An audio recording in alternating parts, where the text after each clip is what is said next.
What do you do with the friendships in your life, the relationships in your life that have started to feel a little off? That maybe even are making you feel bad or weird about yourself. But because life is confusing, it's not quite the situation where you can just toss these friendships out of your life. Maybe this has started happening with your best friend, or your partner, or your boss, or maybe it's that girl that you really, really like that doesn't like you back.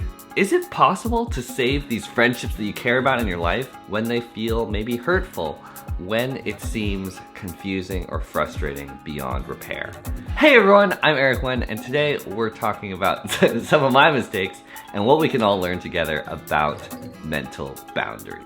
After my freshman year of college, I come back home for the summer and I reconnect with some of my old friends. Some of my friends, including, if you saw my last video, my best friend from high school that I had had feelings for years and years and years, and who did not romantically like me back. For the purpose of the story, we'll call her Jessica. So Jessica and I reconnect that summer, and there was always this hidden, desperate hope in the back of my mind that, you know, maybe if I orchestrated the perfect romantic scenario, she would poof, you know, see me in a different light and give me a romantic chance. One day, middle of summer, Jessica texts me, hey, what are we gonna be doing when we hang out today? And I go, I don't know, what do you wanna do? And she goes, I don't know, whatever you wanna do sounds really fun.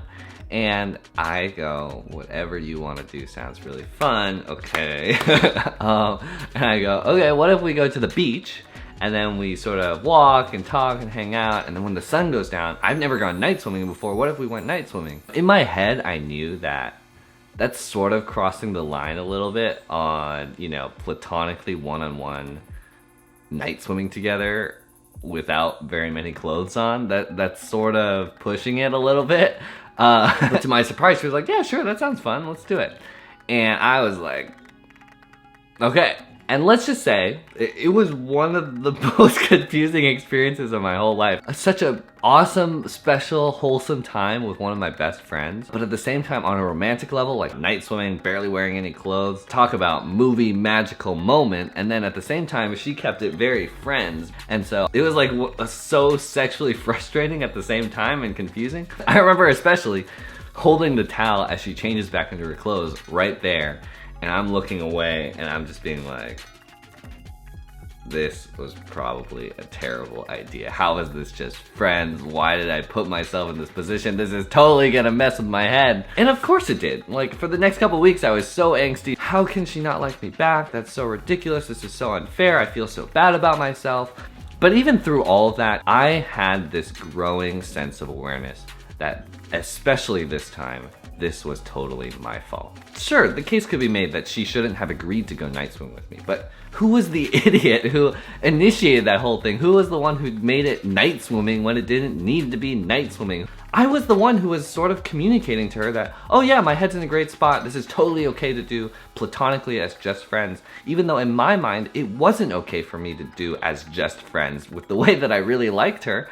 I was the one being misleading, I was the one being confusing, I was the one putting myself in positions to be hurt when I should have been protecting myself. A tremendous part of mental boundaries is taking ownership of a situation that feels imbalanced, that's hurtful for you. While it might feel good to play the victim all the time, act like the thing is totally out of your control and that someone's going out of their way to hurt you and stomp on you and disappoint you, the truth of it is that you aren't helpless. You have power, you have input, you have responsibility in the dynamic that you have with another human being. You're in control of what expectations you have in your head of the other person, how often you see the person, how physically close you get with the person, how emotionally open and vulnerable you are with the person, how much you're gonna let what they say affect who you are.